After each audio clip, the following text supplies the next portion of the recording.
Hey everyone, finished watching the next episode of Power Rangers Operation Overdrive, Home and Away, Part 2. Taizan is still in a fantasy world. Vela is oddly insistent about remaining on Mercuria. There's something weird with her. Mac, meanwhile, takes the Flashpoint Megazord out to battle the Fear Cats, but can't match their power. He latches onto their monster and tries to push the Megazord to the limit and blow up himself along with the Fear Cats. The other Rangers show up with their repaired Zords just in time to stop him. Spencer sends out a signal to search for Taizan. Taizan hears an alarm, and suddenly Vela drops something. It's his morpher.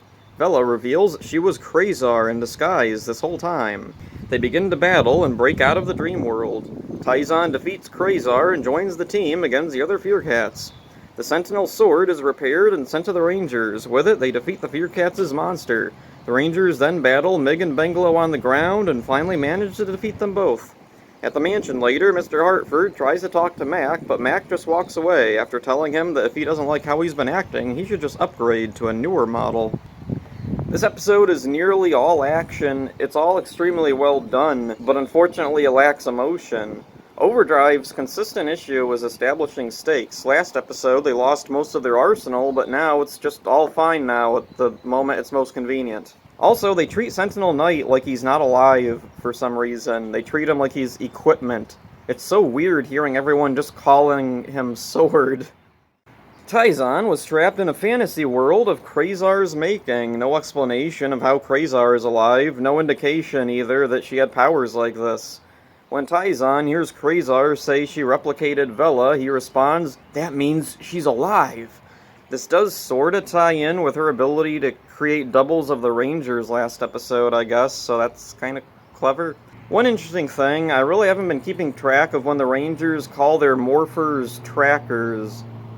I think for the most part, so far, it's usually trackers. I think way at the beginning they were called morphers, and then they just switched entirely to calling them trackers. But now, when Quasar and Vela disguise drops Taizan's morpher, he says morpher a couple of times, and it really stood out to me because they've kind of shied away from using the word morpher for whatever reason. I'm curious what reason there was for calling the morphers something different this season. Did the writers think it was a good idea? Was it Bandai who wanted a different name for them, or was it Disney who put out a thing saying don't use the word morpher for whatever reason?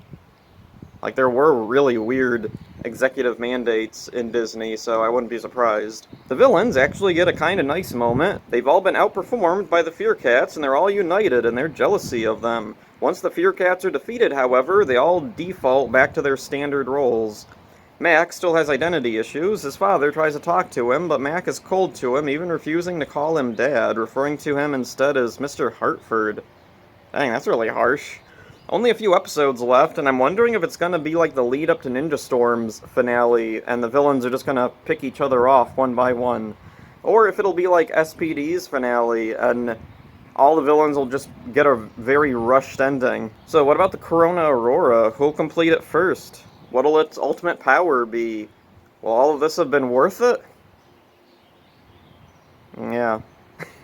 That's it for this one. Hope you enjoyed it. See ya. Don't be you!